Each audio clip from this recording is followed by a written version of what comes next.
नमस्कार दोस्तों। स्वागत है आप सभी का मेरी कहानियों में। मैं हूं शिखा और एक बार फिर से आपके लेकर आई हूं एक नई कहानी। और उम्मीद करती हूं कि ये कहानी भी बाकी कहानियों की तरह आपको बेहद पसंद आएगी और आप पहले की तरह अपना प्यार और सपोर्ट मेरी वीडियोस पर बनाए रखेंगे। तो चलिए अपनी आज की कहानी शुरू करते हैं। सुबह से ये चौथा फ़ोन था। फ़ोन उठाने का बिल्कुल मन नहीं था, पर माँ समझने को तैयार ही नहीं थी। फ़ोन की घंटियाँ उसके मन मस्तिष्क पर हथौड़े की तरह पड़ रही थी। आखिरकार नेहा ने फ़ोन उठा ही लिया। हेलो। हाँ माँ, बोलो। बोलना क्या है? घर में सभी तुम्हारे जवाब का इंतज़ार कर रहे हैं। तुम किसी की बात का जवाब क्यों नहीं देती? माँ, इतना आसान नहीं है यह सब। मुझे सोचने का मौका तो दो। नेहा ने बुझे स्वर में कहा। सोचना क्या है इसमें? तुम्हारी बहन की अंतिम इच्छा थी। क्या बिल्कुल भी दया नहीं आती तुम्हें? उन बच्चों के मासूम चेहरों को तो देखो। माँ, मैं समझती हूँ, पर क्या? वह सिर्फ तुम्हारी बहन नहीं थी। माँ की तरह पाला था उसने तुम्हें। आज जब उसके बच्चों को माँ की ज़रूरत है, तो तुम्हें सोचने का समय चाहिए। माँ, इतनी जल्दबाजी में इस तरह के फैसले नहीं लिए जाते। हमने भी दुनिया देखी है। ठीक है, अगर तुम्हें उन बच्चों की छिछालेदार होना मंजूर है, तो फिर क्या कहा जा सकता है? यह क्या बात हुई? तुम इस तरह की बातें क्यों कर रही हो? नेहा बोली थी। माँ का गला भर आया। तुम अभी माँ नहीं बनी हो ना? जब माँ बनोगी तब औलाद का दर्द समझोगी। फूल से बच्चे माँ के बिना कलप रहे हैं और तुम हो कि सब दरवाजे बंद करके बैठी हो। नेहा का मन खराब हो चुका था। क्या इतना आसान था यह सब? 4 भाई बहनों में सबसे छोटी थी वह। सबसे छोटी, सबसे लाडली। पर जिंदगी उसे इतने कड़वे और कठिन मोड़ पर लाकर खड़ा कर देगी, उसने सोचा न था। दीदी की शादी के वक्त मैच 17 साल की नाजुक उम्र थी उसकी। पहली बार साड़ी पहनी थी। कितना उत्साह था। जीजा जी का जूता चुराऊंगी। 10,000 से 1 रुपये कम ना लूँगी। उन्हें खूब तंग करूँगी। जीजाजी उसकी हर शरारत पर मुस्कुरा कर रह जाते। वे सिर्फ उसकी बहन के पति ही नहीं, नेहा की हर बात के हमराज, समझदार और सुलझे हुए व्यक्ति थे। नेहा बहुत सारी ऐसी बातें जो दीदी को नहीं बताती थी, जीजाजी से डिस्कस करती थी। जीजाजी के प्रोत्साहित करने पर ही उसने सिविल सर्विसेज की तैयारी करनी शुरू की थी। नहीं तो आगे आगे तो वह भी दीदी की तरह मजबूर हो जाती और आज वह भी दीदी की तरह किसी की घर गृहस्थी देख रही होती। दीदी पढ़ने में बहुत अच्छी थी, पर बाबा की अंतिम इच्छा का मान रखने के लिए दीदी बलि का बकरा बनकर रह गई और अचार मुरब्बे व नए नए पकवानों के अलावा आगे कुछ भी ना सोच सकी। याद है उसे आज भी वह दिन जब दीदी की कैंसर की रिपोर्ट आई थी। कैंसर 3rd स्टेज पर था। घर में कोहराम मच गया था। माँ का रो रो कर बुरा हाल था और दीदी दीवार का कोना पकड़े बुत बनी पड़ी थी। नेहा को समझ में नहीं आ रहा था कि किस किस को संभाले और क्या समझाए। समझते सभी थे, पर झूठी दिलासा एक दूसरे को देते रहे। प्रवीण जीजाजी का सुदर्शन चेहरा अचानक से बूढ़ा लगने लगा था। अपनी जीवन संगिनी की दुर्दशा उनसे बर्दाश्त नहीं हो रही थी। कितने सुखी थे वे। न जाने किसकी नज़र लग गई थी उस खुशहाल परिवार पर। जीजाजी ने दीदी को बचाने के लिए हर संभव कोशिश की। मुंबई, मद्रास, कहाँ कहाँ नहीं दौड़े, किस किस के आगे हाथ नहीं जोड़े, पर सब बेकार गया। जीजाजी की आलीशान कोठी, रुपया पैसा सब धरा रह गया और दीदी हमें रोता बिलखता छोड़कर चली गई। इन दिनों में उसने क्या क्या देखा और महसूस किया, वही जानती थी। घर मेहमानों और रिश्तेदारों से भरा हुआ था। नन्ही परी माँ के लिए बिलखते बिलखते नेहा की गोदी में ही सो गई थी। दीदी की चचिया सास कनखियों से नेहा को बार बार घूर रही थी। बेटा तुम कौन हो? बहुत देखा देखा चेहरा लग रहा है। नेहा ने परी की तरफ इशारा करके कहा, मैं इसकी मौसी हूँ। चाची जी के चेहरे पर एक रहस्यमयी मुस्कान आ गई।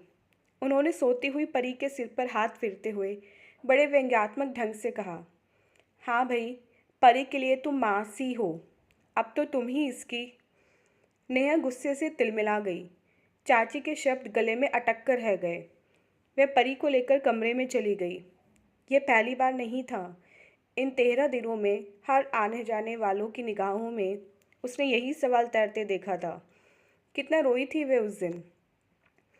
माँ, दीदी को गए 4 दिन नहीं हुए और लोग जीजा जी की दूसरी शादी के बारे में भी सोचने लगे। यह कहकर वह माँ की गोद में सिर रखकर सिसकने लगी। यह दुनिया ऐसी ही है। जानती हो, आज एक महिला आई थी, शायद तुम्हारे जीजा जी के जानने वालों में से थी। मुझसे ही तुम्हारे जीजाजी के लिए अपनी तलाकशुदा बेटी के रिश्ते की बात कर रही थी। नेहा आश्चर्य से माँ को देखती रह गई। माँ कहती रही, नेहा, दुनिया ऐसी ही है। एक अच्छा जीवन पाने के लिए आलीशान मकान, नौकर चाकर और रुपया पैसा किसको नहीं चाहिए। नेहा का मन खिन्न हो गया। दीदी के सपनों का महल यूँ आहिस्ता आहिस्ता ढह रहा था। धीरे धीरे सारे मेहमान चले गए। नेहा सामान पैक कर रही थी, तभी परी और गोलू ने आकर चौंका दिया। मौसी, आप जा रही हैं? दीदी के जाने के बाद दोनों बहुत अकेले पड़ गए थे। हाँ बेटा, मेरी छुट्टियां ख़त्म हो गई हैं। ऑफिस भी जाना है ना।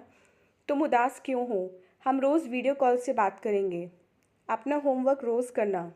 परी, कल से तुम अपनी कथक की क्लास ज्वाइन करोगी और गोलू, तुम भी अपनी कराटे की क्लास जाना शुरू करोगे। बच्चे चुपचाप सुनते रहे। दीदी के बच्चे बहुत समझदार और आत्मनिर्भर थे, पर फिर भी बच्चे ही थे। बच्चे नेहा को छोड़कर चले गए। तभी माँ कमरे में आ गई।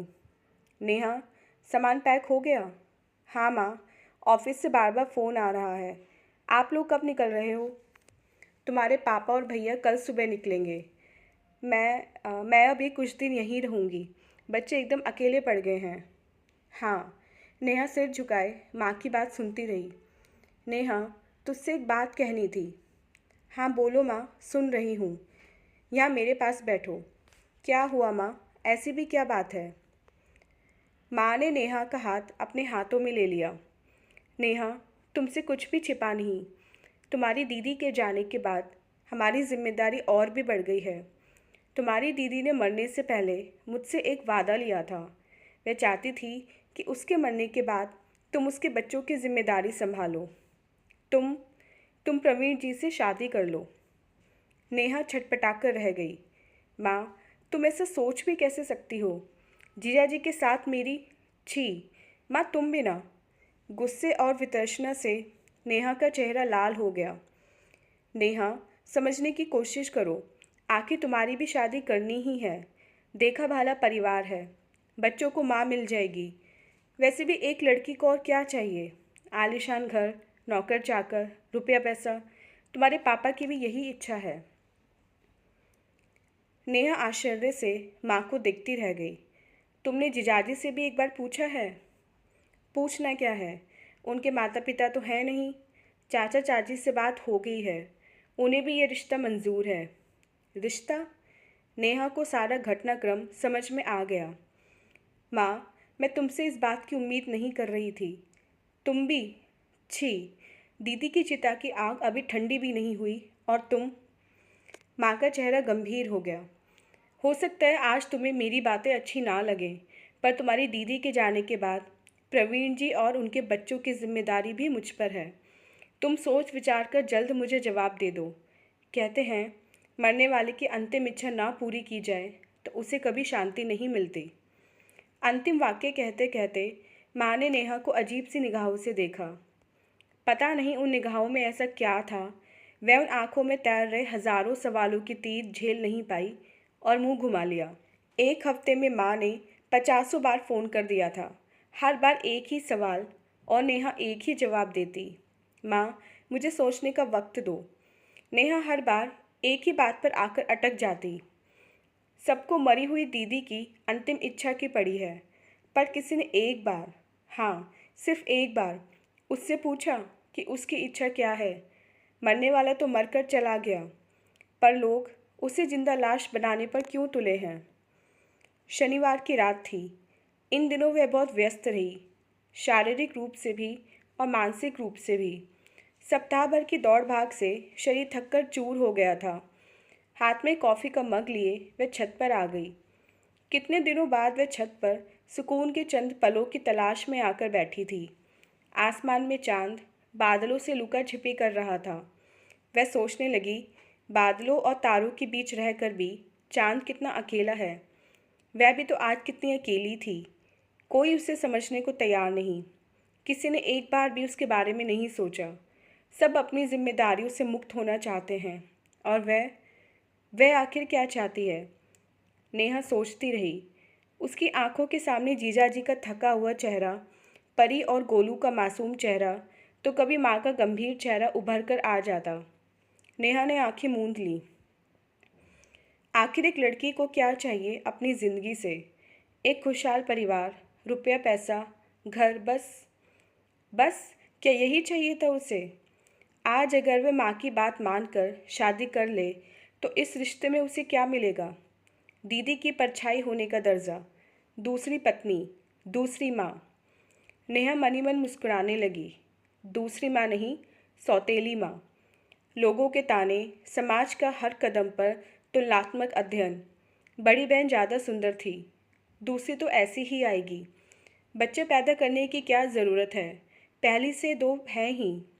ज़िंदगी गुजर जाएगी एक अच्छी माँ बनने और सिद्ध करने में। उसके बाद भी इसकी कोई गारंटी नहीं कि वह ये सिद्ध कर भी पाएगी या नहीं। शायद समाज की नज़र में स्वयं का मातृत्व सुख उठाना भी अपराध ही होगा। प्रवीण की निगाहें हर चीज़, हर रंग, हर त्योहार, हर खुशबू, हर स्वाद में दीदी को ही ढूंढेंगी। तिनका तिनका जोड़कर अरमानों से सजाया हुआ दीदी के उस घर में एक फूलदान सजाने में भी मेरे हाथ कांपेंगे। हर पार्टी, हर उत्सव में लोगों की सवालिया निगाहें मुझे तार तार करेंगी। देखने में तो ठीक लगती है, फिर ऐसी क्या गरज पड़ी थी दो बच्चों के बाप से शादी करने की? अकेली आई है या बच्चे भी हैं? घूमने से पहले 50 बार सोचना होगा कि न जाने लोग क्या कहेंगे। घर गृहस्थी संभालनी चाहिए, पर यह तो हनीमून के मूड में है। शादी में इतनी धूम और रिश्तेदारों की क्या ज़रूरत? चुपचाप कोर्ट मैरिज से कर लेती। शर्म नहीं आती? इतने बड़े बड़े बच्चों के सामने इतना तैयार होकर खड़ी हो जाती है। नेहा ने घबराकर आंखें खोल दी और आसमान में तारों के बीच दीदी को ढूंढने लगी। दीदी, मुझे माफ़ कर देना।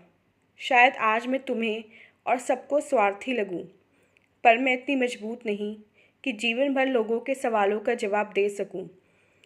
पर मैं आज तुमसे ये वादा करती हूँ कि एक मौसी के तौर पर हमेशा तुम्हारे बच्चों के साथ खड़ी हूँ।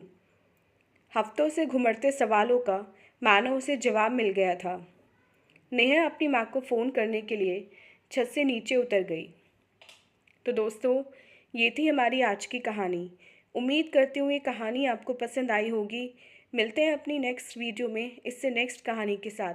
तब तक के लिए आज्ञा दीजिए। धन्यवाद।